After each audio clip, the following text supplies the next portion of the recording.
Sawubona, welcome to Ubizo the Calling. This is definitely one of your favorite podcasts by faith. My name is Belucci. Welcome to the show. Thank you for joining us and thank you for making us your number one. Ensure that you subscribe to every social media platform as isebenzisayo. And also, if you have any opinion, any suggestion, you can send us an email on ubizoc@gmail.com. I'm Belo G and I'm not alone today. And I'm Sanage with my co-host as well and my fellow brother and friend, Phumlani Nkwanyana. So, Shalom, my name is Phumlani Nkwanyana and this is Ubizo the Calling, where we make sure that we invite pastors, men and women of God, the prophets and prophetess, and we bring them here. We interview them and find out more about their calling, about their journey with the Lord. And they inspire us with their stories. They motivate us with their stories. And I'm glad we have another jam-packed show. We have another guest, Esa Kulumanaye, Namhlanje Ubizo the Calling. Remember, on Ubizo, we do not aim and seek to discuss anything controversial. If umfundisi ke ba controversial usuke ezithandelo. But otherwise, thank you for making us your number one, as I said. And today on studio we do have one of abafundisi abakhulu, like say you know one of his favorite lines when he was preaching, I feel good and I feel God. You know, he is an author of incwadi ngicabanga ukuthi zingaki, how many books? Zintathu sezizonke. Yebo. And then he's a pastor also la eThekwini. Igama lakhe ke umfundisi Mthobisi Makhathini. Asibingelele and thank you for being part of the show.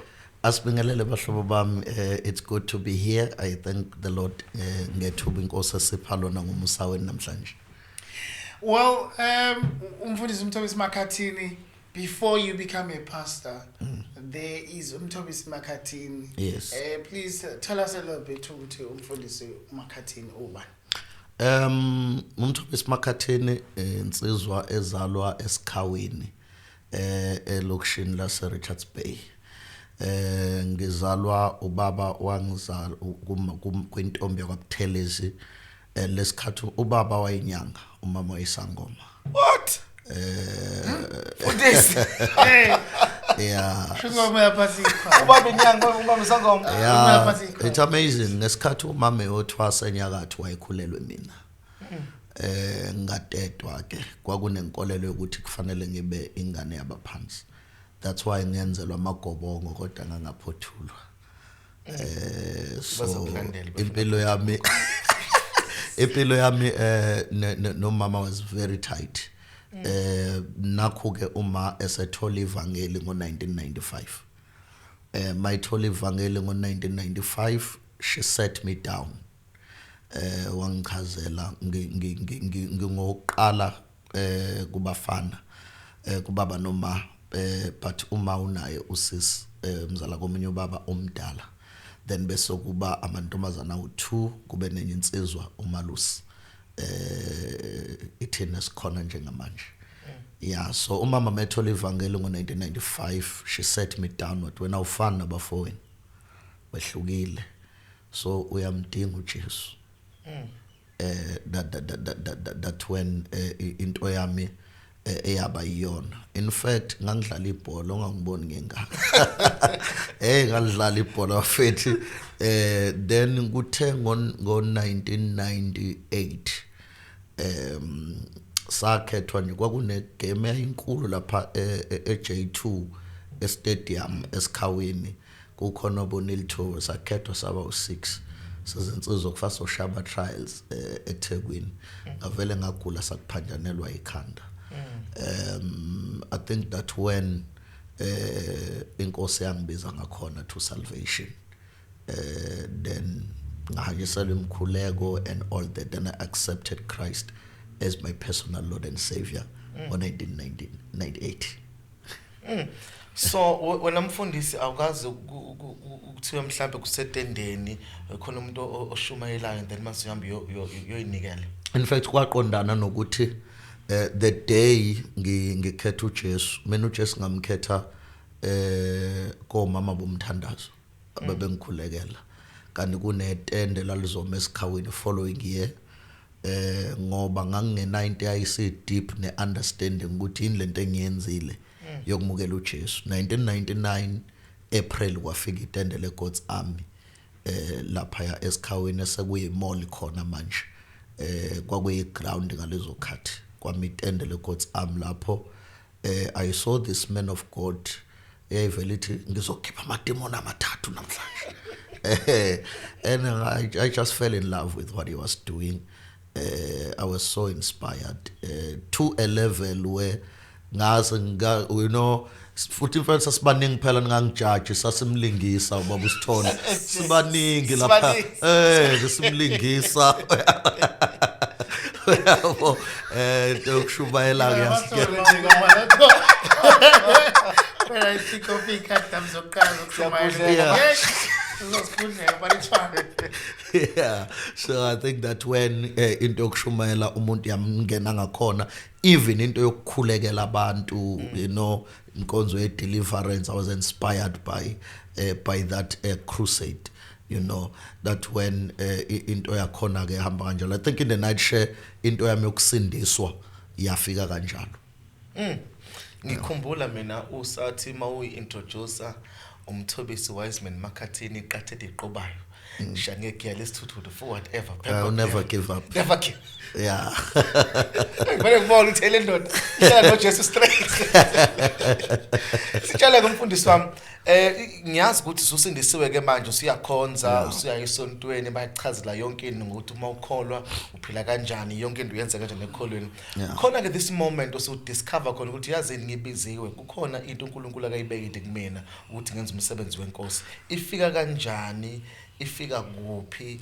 Uyibona kanjani ukuthi hayi kukhona into la kumina? Yo, hey, bafowethu. It's a long process, but I'll try to summarize it. I think it was 1999. Njoba ngisho ukuthi in 1999 I was so influenced by ministry kaBaba NJ Stall.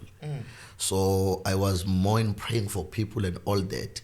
Kwafika umfundisi waseSwazini owayemisa itende eJ1 esikhawini. Angimazi namanje ukuthi wakwaba lo baba. Wakhet ngangu-asha mina enkonzweni ngithanda uku-asharisha eminyango makungena abantu wangena lo baba bangisangena enkonzweni wathi nangu umfana ngize kuwe ngicela ukukhuluma nawe ngithunywe kuwena nje uNkulunkulu ukubizile ukubushumayela ivangeli wajika wahamba Ezoshumayela wayizokhonza emisa itende kodwa lemvuselele lalise J1 ngabe sengizwa ngeke ngisasharisha nothi lo mfundisi lo misa itende lapha J1 waseSwazini namanje angimazi ukuthi wakwaba isibongo you know then we continued some prayer groups enkonzweni we so active kunomunye umfundisi wakuthiwa usisi Eunice wayifika naye ephuma eBible College weza lapha enkonzweni naye she kept on saying but nganginento eyayithi mina ngenxa ukuba so close nobaba ongizala ngevangeli ngizalwa ubaba umuntu ongikhulisile evangelini that ubaba uShange ukhonkolo you know nganginento ethi uNkulunkulu engibizile because ngangayifuni lento yobizo you see uma ubona indoda kaNkulunkulu ithwele kanzima phambi kwakho ubona nganginento ethi ngifuna ukufunda ngisebenze and support my spiritual father igenge nje sasebenza naye enkonzweni 7 ayazi ukuthi mina wayefika aqala enkonzweni aclean esontweni iroof kwakuyijob yethu nje noThokozani Zima and other brothers esasiclean iroof yasenkonzweni mayingathi sinje so I wanted to support my father ngoba ngangibona ukuthi une vision I don't want to be a pastor so ngangithi ke uNkulunkulu makulokufika le prophet ngithi uNkulunkulu mawungibizile mina ngizocela ukukhuluma noBaba uShange ngiyobona yena engibiza ethi ubiziwe ngiyokwamukela ke uNkulunkulu you know to your surprise lento yobizo ayikazi be so crazy kumina you know ukuthi mhlawumbe ngizofail esikole nangiphasa uyabo ngeke kuthiwa bafail esikole babebiziwe nami mina waku right kwaze konakala ngokuthi ke mangiqeda eHlamvane ukufunda sengizofunda eThekwini ngathi ngiya eMangosuthu ngaxoshwa intombazane eMangosuthu yathi ufunani la wena ngoba wena fanele iBible College ngaphuma eMangosuthu ngafika vele sekugcwele ngaye eMlazi Tech kwa BB mangifika eMlazi Tech nga register khona safunda masingena ngenza uN1 kunensizwa yakwaMthethwa eyayisifundisa engineering science yathi mayingena eclassini kuthiwa obana bakhumbula ama-acid and bases ngaphakama namathayi lento ama-acid and bases wathi wa demonstrate ngalapha ebhodini mangi-expressa eclassini avela athi sorry but awuyena umfundisi ngithi mina ngomzalwane athi ngathi usendaweni wrong you know the thing of calling ke yaqhubeka yakhula kanjalo kuthe ngonyaka ka2006 yaba deep ilanga khala khona ngangihlala eSydney I mean eOverport mangihlale eOverport eSydney ngise Sydney mangiphuma ngiyogibela ibhasi ngiyenkonzweni bengifellowship kwa Dr Xoli uma ngifika lapha ngifica India liphethe ibhodlela lika beer lincike ngesigqobo kanje mangithi ngiyeza lathi sawubona mfundisi alikwazi lekhuluma ngesizulu alingazi ngiyaqala ukuthi nathi sawubona mfundisi ngathi yebo lathi hayi ngilinde wena ngifuna ukukutshela ukuthi sibhubha nje wena ufuna ukulalela uNkulunkulu hayi but ngifuna ukunitshela bafowethu that when I prayed and said Father if you called me I will get a call from uBabshang. I hated Durban ngaleso sikhathi ngoba yonke into la eThekwini imemeza Ubizo 2007 ngashiya phansi eThekwini ngawe registera eRichtech eRichards Bay ngayifundela eRichtech bangixoshe eRichtech ngathi no ngizofunda la nemali yami ngaregister ngafunda uthe kuthandazwe sontweni kuzoba iphasi. In fact before that I saw a dream kuzoba iphasika kwiprayer engathi ngiyocela imali kumkhulu wami uMagaya idlele ushange ubaba uMakhathini uqulu ongizalayo ozala ubaba sewashona ngimphuphe kodwa engathi uthi kimi hayi ngeke ngikunikeze mina imali wena Xulu yokuyofundela lento othi uyoyifundela wena fanele ngithi uyofundela lento yakushumayela nithi yini ngokunika ke mase wenza njalo manje ungujona ubalekela Ubizo you know and I prayed I took a fasting to negotiate with God ukuthi you can't call me for ministry I need to pursue my studies. I saw another vision. It was like a big, massive revival. Engathi ngi-attendele leyo revival. It was a dream. Kushumayela umfana omncane ona 9-10 years. Avela ngikhombe esixukwini in a dream. Athi wena Mthobisi, uthi uNkulunkulu angikutshela ukuthi ukhathelo wena. Than that wena ngashaya uvala ukhathele yimi uNkulunkulu ngeke Nkosi. Ngenze leyo prayer kune prayer enkonzweni kuzoba iphasika.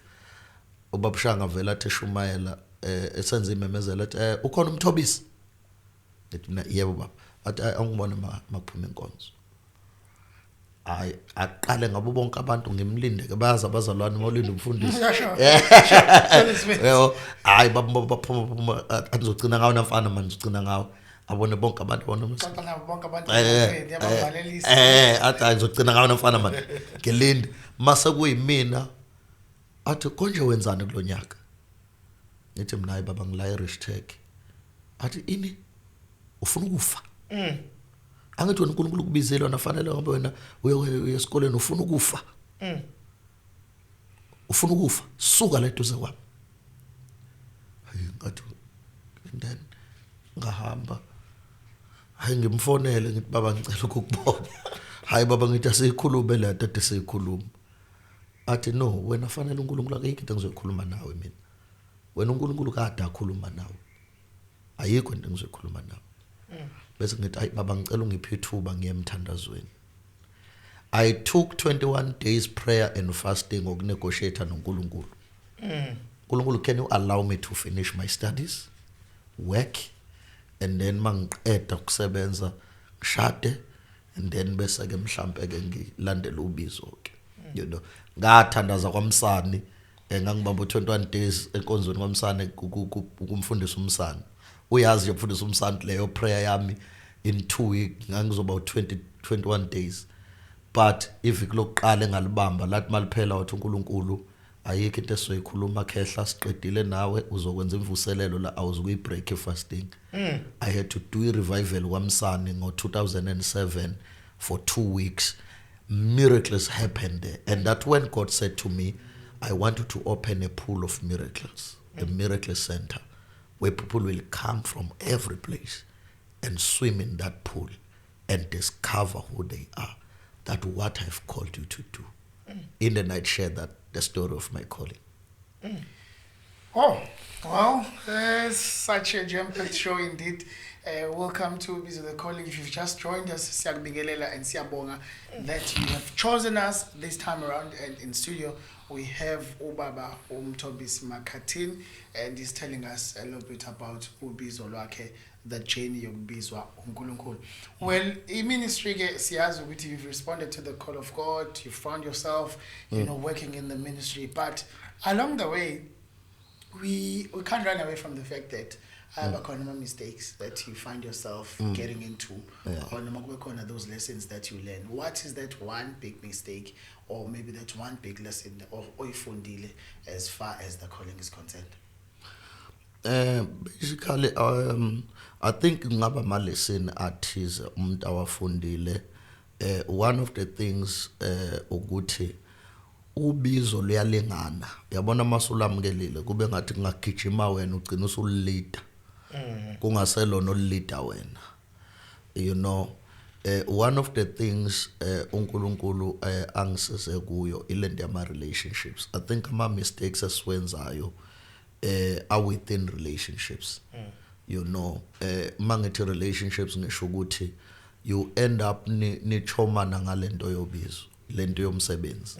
That when kwenzeka ama mistakes, that's number one. But number two, ukuthi umsebenzi kaNkulunkulu uma uzowamukela bese wenza kubo wakho kugcina kuba wena ostresseka ngomsebenzi womuntu ukudlula umnikazi wawo, and then your family comes the last. Yabo, everything is about this work. Your kids, your family duties and responsibilities, because ugcina ucabanga ukuthi yonke into is this ministry, is this thing. I think that the huge mistake personally that I have done, you see, because me nanje, I remembered I was not a responsible father initially kulento ye ministry until I've learned. I think umuntu ufundiswe lockdown ukuthi yey lento kuyenzeka ibe lapha ibe nenkinga usupportwe ilaba bantu. So laba bantu, you must also understand they are also your ministry. So I will say to people who are doing ministry, remember, ministry is not your work, it's the work of the Lord.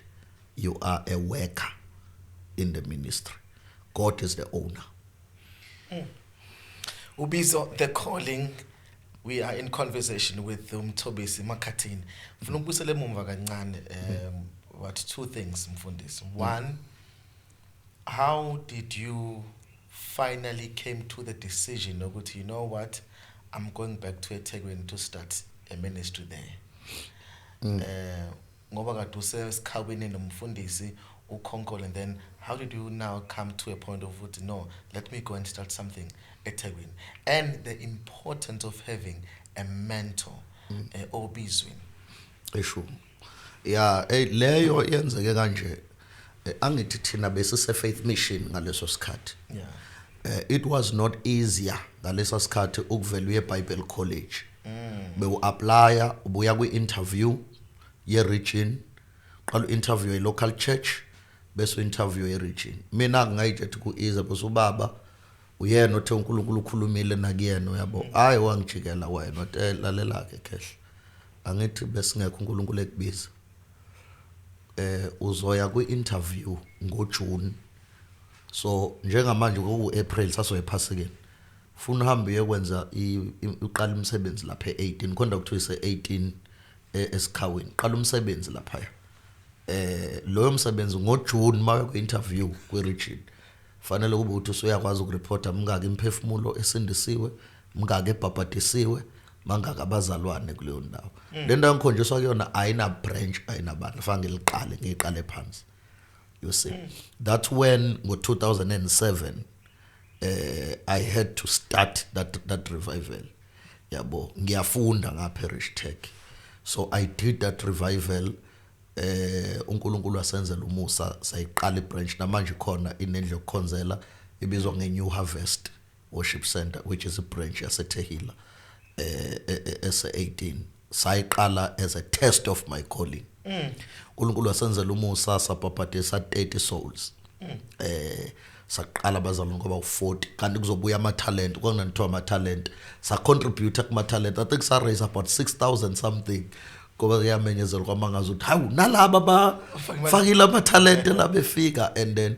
awungathi ushukela ke ngamtshela ubaba ireport wathi ayisiya kwilokhuzana kwi-interview sasu4 bese abanye belungu umunye umlungu elinye India bese umunye ubaba nami so4 ngifike eqala mina bangifike nobaba uyena kuyipanel laba bangifica ngilindile kwathi hayi wena Mthobisi uzogcina ngoba uhamba nobaba kuzoqala lapha hayi baqale ke ba-interview lokhu ngibuza intobazana kwaMkhize because lapha kubaba Masikane emthunzini iyayilokhuzana ngithi mina hey mfowethu ushona phela kubuzwani lapha hey baba abanye kuthiwa bezokuya eBible College bayifailile interview Yafail.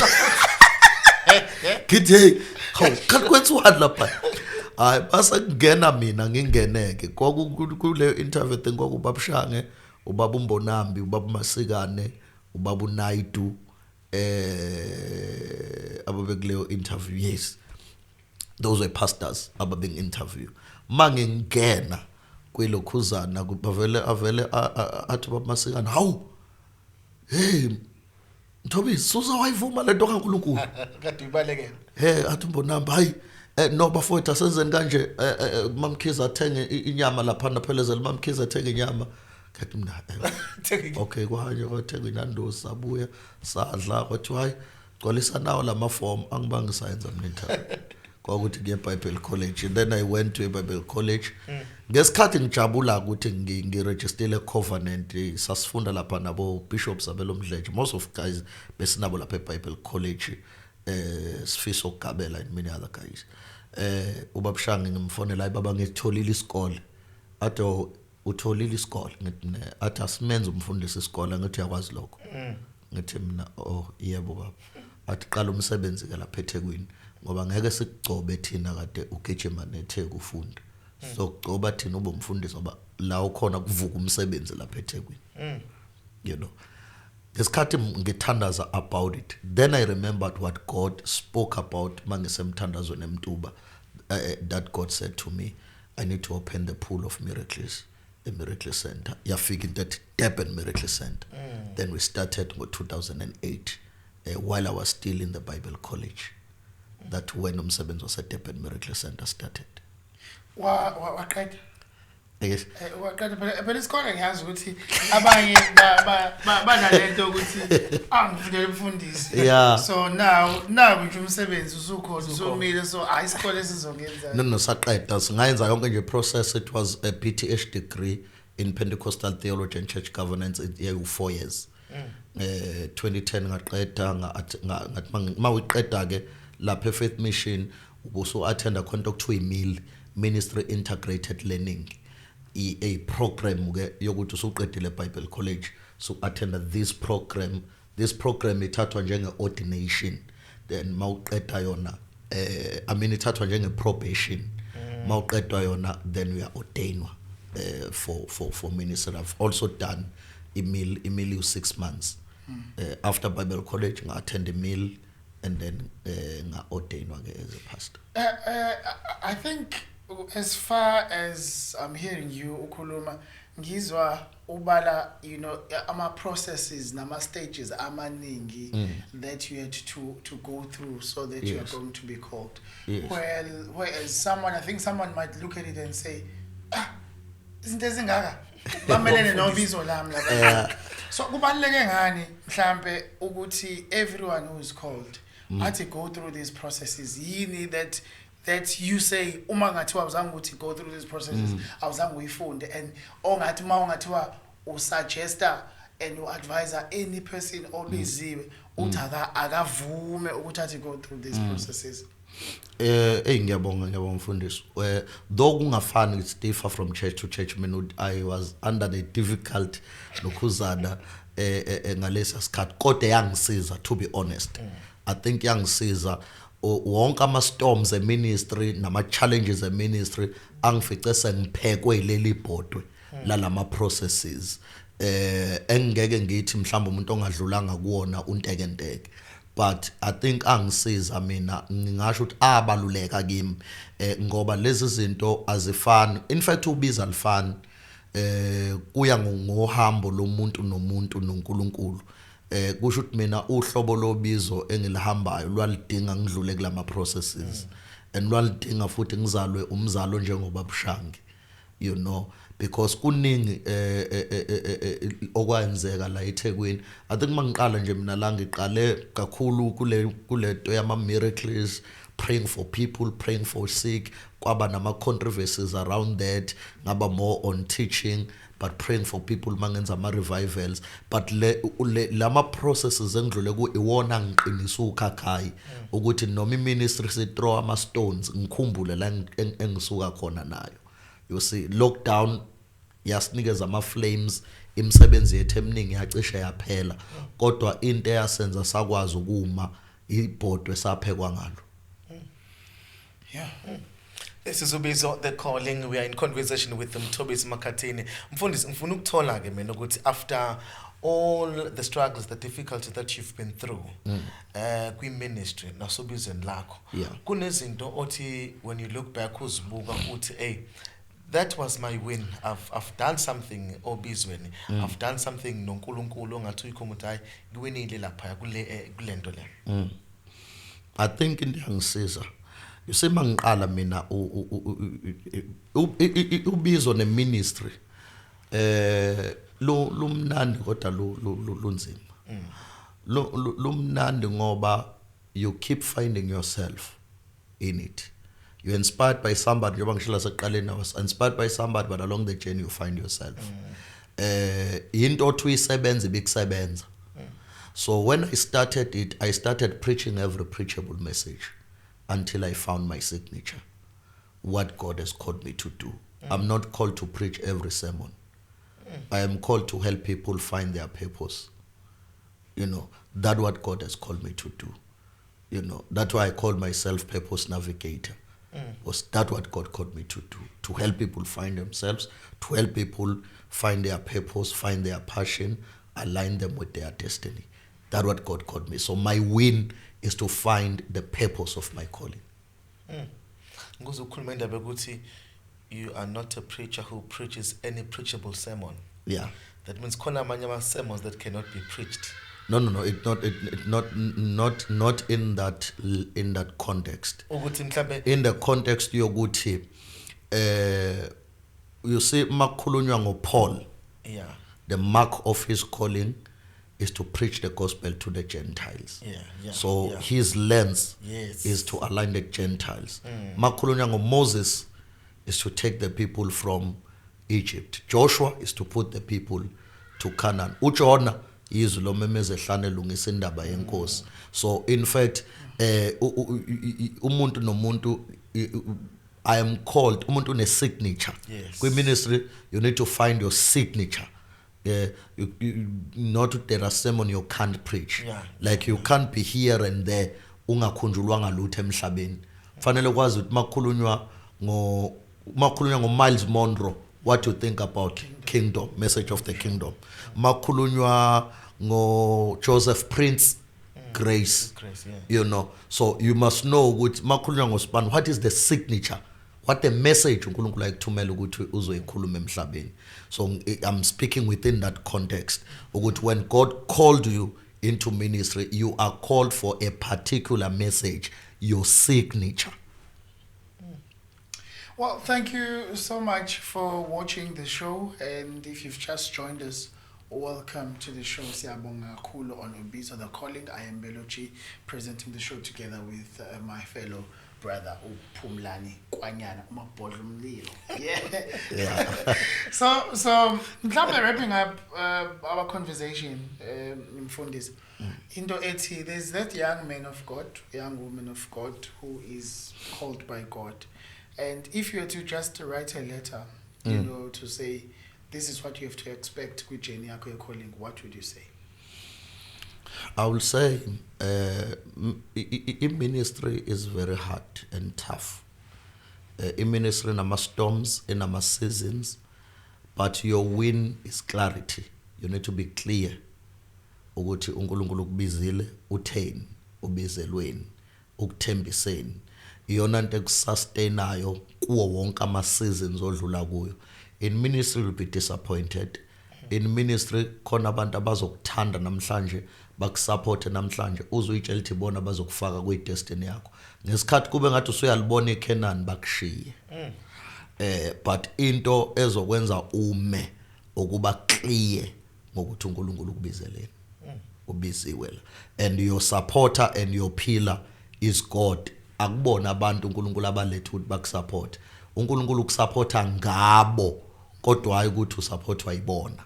Isource uNkulunkulu iremain uNkulunkulu ngoba isilingo kwiministry ukuthi kumane kufika isiqumama ebandleni sivele sibe yisona uNkulunkulu wakho. Ungabusabona wonke komunye umzalwane ubone lesiqumama. Mhla sihamba sikubeke lapha phezulu mhla sihamba sekufaka ubuyele kulabo ongasabanakile usuhlulwa ukubona ama potentials wahlulwa ukubona abantu uNkulunkulu azosebenza ngabo kule vision yakho yakhala ngoba usuke yonke attention usuphuza itiye nalomuntu into eziningi uyishare nalomuntu ngoba uyofaka imali eningi la mhla ehamba uhamba nayo yonke into kufana nokuthi uqala phansi futhi nakhona manje mayifaka uyifaka in the name of investing. Exactly. I'm investing in this church. I've invested a lot. Yeah, some people will come kanjalo. Some people will come but sekufa babe nezwe manje uzubona ngazuthi sengilihola naye phela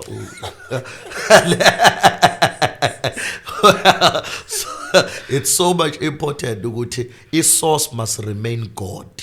Isource must remain God and it must be clear to you. And whoever or supporting ministry yakho mthande nayo umenza be clear ukuthi you are just a supporter of this ministry.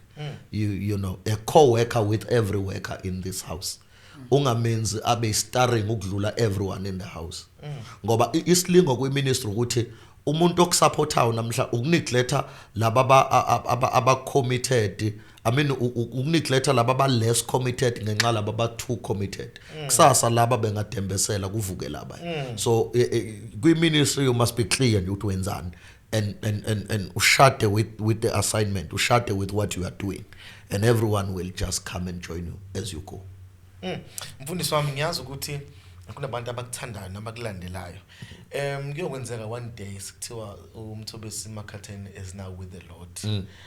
How would you want us to remember you? Yiphi indlela ongafisa sikukhumbule ngayo as umfundisi? I think is the impact that one is doing. It is in my heart to raise abanye Mthobisi Makhathini who will preach the gospel.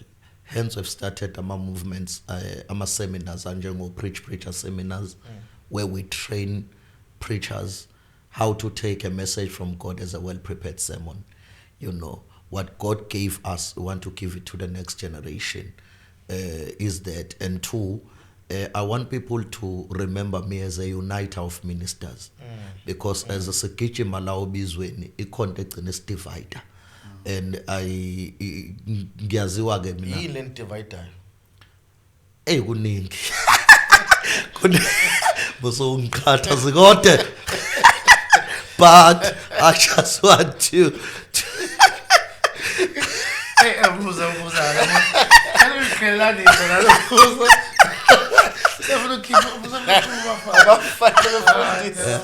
yeah, but again, I just want to be remembered as a uniter. You know, khona izinto egcina efana nama cycles mahle kodwa yasidivider.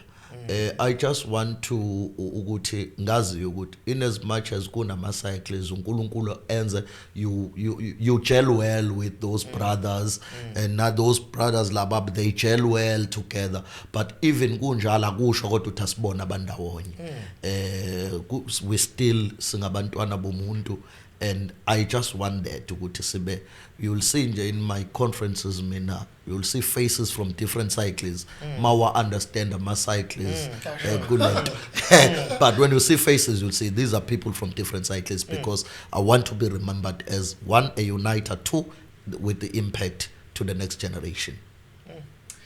Thank you so much for joining us. Siyabonga kakhulu Mfundisi. Mhlambe as we sihlukana mhlawumbe, how do we search and find and follow you in every social media platform?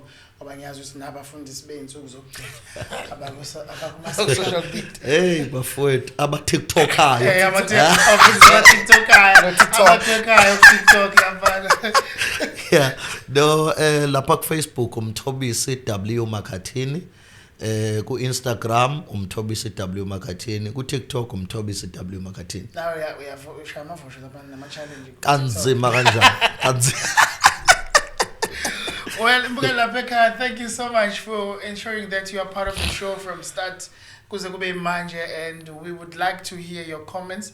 If you want to add any comments, suggest anything, make sure that you send us an email on ubizoc@gmail.com, and otherwise you can follow me on every social media platform as well, Belochi. And thank you so much for loving us. And again, what I learned from today, Uguti, when you are called by God, you also need to be a bit of, patient, because abanye bethu sinentethi uNkulunkulu ekubiza kumele wenza into khona kusasa, if you hear stories afana nakamfundisi uMakhathini ukuthi it took him a lot of time before to respond to the call.